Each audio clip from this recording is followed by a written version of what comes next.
Praise the lord. యేసయ్య అతి పరిశుద్ధమైన నామంలో మీ అందరికీ వందనాలు. ఈ దిన లేఖన భాగము యోబు గ్రంథం 8వ అధ్యాయము 6వ వచనం చదువుతున్నాను. నీవు పవిత్రుడవై యథార్థవంతుడవై ఎడల నిశ్చయముగా ఆయన నీ యందు శ్రద్ధ నిలిపి నీ నీతికి తగినట్లుగా నీ నివాస స్థలమును వర్ధిల్ల చేయును. మన యథార్థతను బట్టి మన జీవితాలను, నివాస స్థలాన్ని ఆయన వర్ధిల్లతలోకి నడిపిస్తాడు.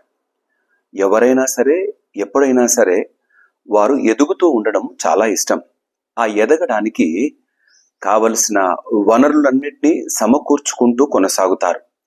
వారి ఆలోచనలన్నీ ఆ వనరులను సంపాదించుకునే ఆలోచనతోనే కలిగి ఉంటారు. కానీ దేవుని పైన మనసు లగ్నము చేసిన వారికి, ఆయన ముందు నమ్మకంగా బ్రతకాలన్న మాట పైన నిలబడగలిగిన వారికి, ఆయన వాక్యపు వెలుగులో నడిచే వారికి ఇక చీకటి అనేది వారి జీవితంలో లేదు అన్న నమ్మకమైన జీవితము కలిగి యేసయ్యలో కొనసాగే వారికి ఎక్కడ కూడా ఎప్పుడు కూడా వారు పడిపోయిన స్థితిలో ఉండరు. ఎందుకంటే వారి పైన కనుదృష్టి ఆ దేవాతి దేవుడిది ఉంటుంది. కాబట్టే మనల్ని ఆయన నమ్మకంగా నిలబెడతాడు. యథార్థవంతంగా బ్రతికే జీవితంలో ఆయన మన బ్రతుకులను వర్ధిల్లతలోకి నడిపిస్తాడు. మనము ఏ ప్రాంతంలో ఉంటున్నామో, ఏ స్థలంలో ఉంటున్నామో ఆ స్థలములో మనల్ని ఉన్నతంగా తీర్చిదిద్దగలిగిన ఆ యేసయ్య మన బ్రతుకుల్లో ఉన్నాడు. మనము ఆయన ముందు ఏ విధంగా నిలబడుతున్నాం? యథార్థవంతులుగా ఉండగలుగుతున్నామా? పాపరహితమైన బ్రతుకుగా మనము ఆయనతో కలిగి కొనసాగలుగుతున్నామా? ఈ లోకంలో మనం బ్రతుకుతున్న ఈ జీవితంలో చాలాసార్లు మనము నమ్మకస్తులుగా ఉన్నామని మనం అనుకుంటాము. కానీ నిజముగా మనము చాలాసార్లు తప్పిపోయిన వారముగా ఉంటాం. అట్టి తప్పిపోయిన జీవితంలో ఉంటూ కూడా దేవుని కనుదృష్టి నాపైన ఉండాలి, నేను అడుగుతున్న వాటన్నిటినీ పొందుకోవాలన్న ఆలోచనలతో కొనసాగుతాం. అయితే ఈ యొక్క వచన భాగంలోని ఈ మాట యోబు స్నేహితుడైన బిల్దదు పలుకుతున్న మాటగా మనం ఒకవేళ చూడవచ్చు. ఈ యొక్క వచనంలో మనం చూస్తున్న ఈ మాటల నుండి కొనసాగుతూ ఉంటే, యోబు నమ్మకస్తుడు కాడా? చాలా నమ్మకస్తుడు. యథార్థవంతుడు కాదా? చాలా యథార్థవంతుడు. కానీ యోబును పరిశోధించుట కొరకే దేవాతి దేవుడు అపవాదికి ఒక అవకాశం ఇచ్చినాడు. ఏమైనా చేయగలవా అని.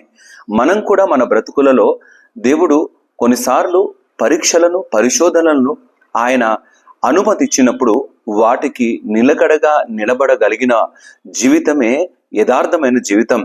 లోన ఒకటి, బయట ఒకటి కలిగి ఉన్నప్పుడు మనము మాట్లాడే మాట ఒకవేళ బయటి వారికి నటనగా వారు నమ్మే విధంగా ఉండవచ్చునేమో, కానీ యథార్థమైన అసలైన జీవితం లోపల నుండి వస్తుంది. అది దేవాతి దేవుడు చూసేవాడుగా ఉన్నాడు. అదే యథార్థత.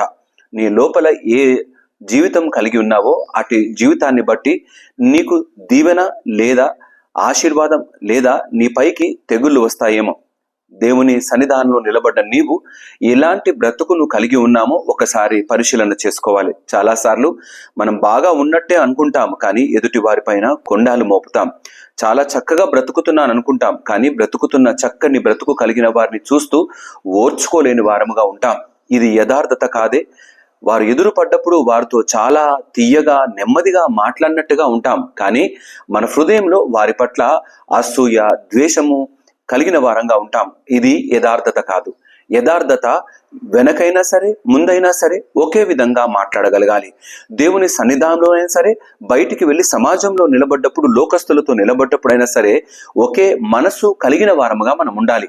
అట్టి నమ్మకమైన మనసు కలిగిన జీవితంలో, యథార్థత కలిగిన జీవితంలో ఉంటే ఆయన అంటాడు, నిశ్చయముగా ఆయన నీ యందు శ్రద్ధ నిలిపి, నమ్మకంగా ఆయన నీ యందు శ్రద్ధ నిలిపి ఆయన నిన్నే ఏకాగ్రతగా చూస్తాడు.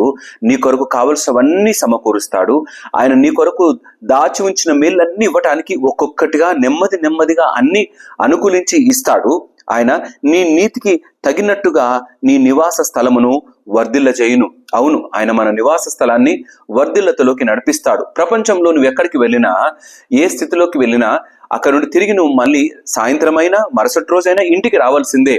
ఆ ఇల్లు నీకు నెమ్మదికరంగా నిలబడాలి, ఆశీర్వాదకరంగా నిలబడాలి. అటు నమ్మకమైన స్థితిలో దేవాది దేవుడు మనల్ని నిలబెట్టడానికి మనమున్న స్థలాన్ని దీవిస్తాడు, విస్తరింపజేస్తాడు, అభివృద్ధిలోకి నడిపిస్తాడు, అనేకులకు ఆశ్రయపురంగా స్థిరపరుస్తాడు. అన్నిటికీ షరతు మాత్రం ఒకటే, ఆయన యందు యథార్థవంతులుగా జీవించాలి. ఆయన ముందు యథార్థంగా బ్రతికే వారంగా మన బ్రతుకులు ఉండాలి. ఈ యొక్క లేఖనాలు మన హృదయాల్లో దాచుకుందాం, నమ్మకమైన బ్రతుకుగా మనం కొనసాగుదాం. దేవుడి మాటలు దీవించి ఆశీర్వదించునుగాక. తల వంచుదాం, ప్రార్థన చేసుకుందాం. మా ప్రియ యేసయ్య, మీకే స్తుతులు, వందనాలు. దేవా, నీవు యథార్థల హృదయాన్ని నువ్వు చూచేవాడిగా ఉన్నావు. యథార్థత కలిగిన వారి బ్రతుకులలో శ్రద్ధ నిలిపి నీవు కార్యాలు జరిగించే దేవునిగా మాకు తోడుగా ఉన్నావు. ఈ యొక్క ఉదయకాలం నా తండ్రి సన్నిధానంలో ప్రార్థన చేస్తున్నాం. యథార్థత కలిగి బ్రతుకుతున్న, విశ్వాస జీవితంలో నిలబడి కొనసాగుతున్న ప్రతి బిడను మీ దయగల చేతికి అప్పజెప్తున్నాను. తోడయుండండి, నీ కృపలో భద్రపరచండి. నీవే మేళ్లతో నింపి, ఆశీర్వాదాలతో నింపి ఆ కుటుంబాలను దీవెనకరంగా నడిపించండి. ఎవరైనా నా తండ్రి యథార్థత లేని వారిగా ఒకవేళ ఉంటే నా తండ్రి అటు బిడలకు నీ వాక్యము చేత విశ్వాసాన్ని, బలాన్ని నింపి స్థిరపరిచి నడిపించమని ప్రతి బిడను మీ దయగల చేతికి అప్పజెప్తూ ఈ దిన దీవెన ఆశీర్వాదాలతో స్థిరపరచమని ప్రార్థన చేస్తూ యేసయ్య నామమున అడిగి ప్రార్థించి వేడుకుంటున్నాము నా తండ్రి, ఆమెన్. దేవుడి మిమ్మల్ని అందరినీ దీవించి ఆశీర్వదించును గాక. అందరికీ ప్రైజ్ ద లార్డ్.